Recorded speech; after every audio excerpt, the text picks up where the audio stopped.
après moom mu sur son premier match Brest moo ko dóor waaw boobu il est 2 jours la ñëw am Brest benn entraînement la def am Brest.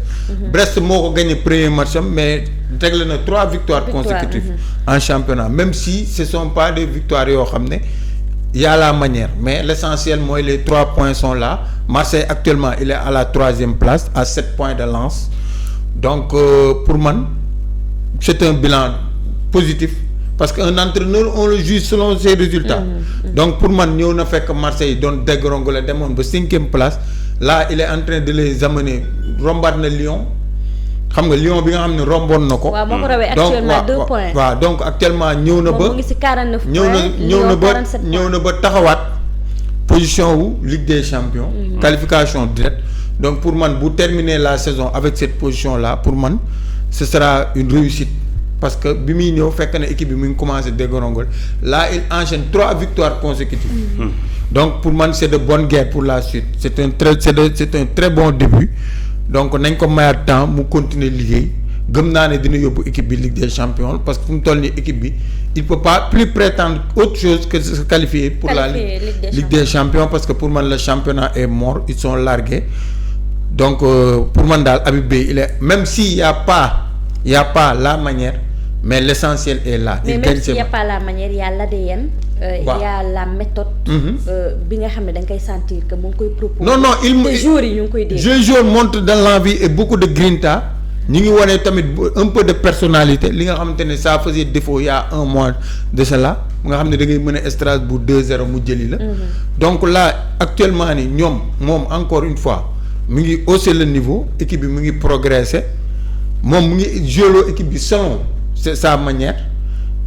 malgré que defagu fa 1 mois mais actuellement nii tegle na 3 victoires championnat pour man c'est une très bonne chose donc laissons-lui le temps d'ici la fin de la saison pour atteindre ses objectifs après on fera un bilan beaucoup plus approfondi mais à l'instant T il est en train de faire un travail remarquable parce que 12 points premier match nga perte bi ngay door a ñëw 2 jours d'entraînement nga am nga dem ñu gagné la depuis lors nga tegle 3 matchs victoires consécutives en championnat moi je dis que c'est quelque chose de positif nañ ko bàyyi mu continuer pour l'instant le bilan est acceptable donc gisaguma ci daal benn problème daal pour man il a les épaules pour conduire cette équipe en Ligue des Champions. il a les épaules pour conduire cette équipe en Ligue des Champions moom la ñuy waxee Habib Beye dafa irrité équipe boo xam ne immédiatement dafa waroon a relever défi.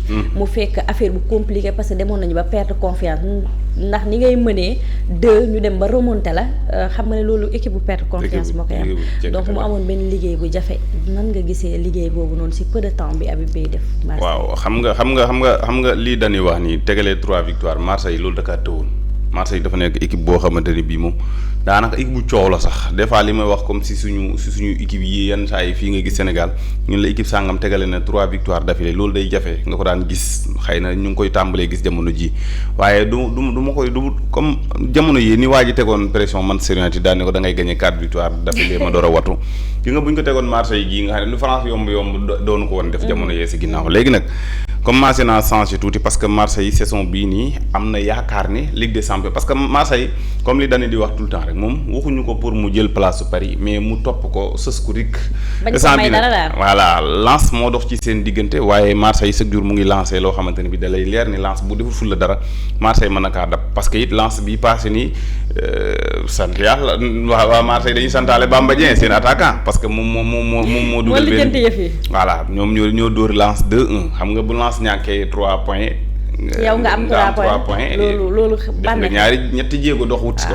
ba noppi Lyon tamit Europa League bi tax na daanaka mu xaw a tënku. waaw Lyon mais Marseille contre Auxerre nag maanaam problème bi mooy Marseille dinañ am ay tirs ci match bi nii da ngay gis ay match bi def naa am na ay 18 jàpp 15 diggante boobu 15 tirs mais ñett képp moo cadré nga xam ne bii Habib Beye defee changement Aymine Gouiri ci la mbir mi door a lijjanti ko mu nekk lu baax sax si course parce que course nga dugal su wóor parce que Gouiri defe naa première xaw ma deuxième ballon la dugal c'est-à-dire kon course bi gisoon na match bi te Habib nag lu ko waay mën a waxal lecture bu baax quoi merci lecture bu baax lu ko waay mën a waxal coaching gagnant loolu man waaw coaching gagnant loolu lu ko waay mën a waxal Habib da ngay xam ne moom même bu dee ñàkk tamit da ngay gis ni day def xam-xam. loolu doom ndeyam Pape Thiaw ci ay ak bëgg ay coaching nga jaar Pape Thiaw. 1 2 3 rek mu naan day bandi. boo paree da ngay garaaw boo paree. da ngay garaaw da ngay sax yi laa firi laaj ko Guardiola ba mu demee Real di garaawlu bañ wulli ko ba mu ñibbisee waa kenn du la xool sax léegi nag bu la yàlla dimbalee nga def coaching gagnant affaire day soppeeku ba nëpp Marseille instant bi 15 victoires 7 matchs nuls 4 défaites suma juum mbir mi mën na leen kii tuuti en tout cas ñoom seen kii moom Ligue des Champions par la force loolu lañ programme. waaw ñoom instant bi objectif bi ñu am mooy qualifier la Ligue des Champions ndax coupe bi weesu na. te championnat bi aussi weesu na. mais le style de management de Habib Beye on n'en parle pas beaucoup mais il faut que ñu taxaw ci. kaana la de. style bi nga xam ne mu ngi koy manager maanaam le fait nan lay redonner confiance ci benn tierce de seconde benn joueur wala mu jël la rek ne la match bi yow tey moom yaa. mais Habib Beye a un extraordinaire on n'en parle pas mais c'est extraordinaire. Habib Beye communique bien avec ses joueurs. ok surtout loolu. Habib Beye c'est un communicateur d'abord. Déjà dans les plateaux lorsqu'il était dans les plateaux il faisait de très belles analyses. loolu moo taxoon tubaab bi bëri mun ñu koon supporter bu nekk ci plateau bi dominer leen partout mais Habib est un bon communicateur et en plus de cela Habib joueuram day taxaw physiquement. waaw. physiquement tu te donnes à fond Habib boo nekkee ci terrain di lever les pieds sax da lay génne. waaw. donc c'est un entraîneur aussi qui sait lire tactiquement. il sait aussi imposer sa personnalité. Il sait imposer aussi sa personnalité. donc neexalul benn jour tu es bon tu joues tu ne es pas bon tu joues pas donc actuellement nii il est en train de faire petit à petit mu ngi jël ADN am di ko teg ci kaw équipe am parce que entraîneur d'habitude ni nga mel rek noonu la ci équipe bi mel. donc mu ngi encore une fois mu ngi performer. parce que 3 victoires consécutives c'est de très bons résultats donc di ko ñaanal daal vraiment style bi nga xamante ne indi na ko Marseille. son style propre mu réussir. bon c'est l'heure de très tôt de faire le bilan mais gëm naa ne Habib suñ ko mayee temps dina liggéey. dina inculper son style dans l'équipe et l'équipe aura de très bons résultats man loolu laa gëm. En tout cas, Habib Beye connaît très bien Marseille, mais Marseille aussi connaît très bien Habib Beye parce qu'il a été capitaine charismatique entre 2003 et 2007 moom moo nekkoon seen capitaine donc xam na Vélodrome xam na lan mooy équipe bi xam na lan mooy ADN équipe bi donc style offensif bi mu am nii sax ci jamono jii nii en tant que manager daanaka lu bëri mën nañ ne ci OM la ko jëlee donte jaar na ci club yu bëree mais quand tu parles de l'OM aujourd'hui en passant à Mamadou Niang mais tu penses aussi automatiquement à Habib Beye l'international sénégalais franco-sénégalais donc qui a fait ces beaux jours de l'équipe nationale du Sénégal qu'on lui souhaite tout le bon sens et sens bi nga xam ne que naka dem ba mën a maintenir pour dem li nga xam ne mooy Ligue des Champions parce que tey tamit ñuy am des entraîneurs renommés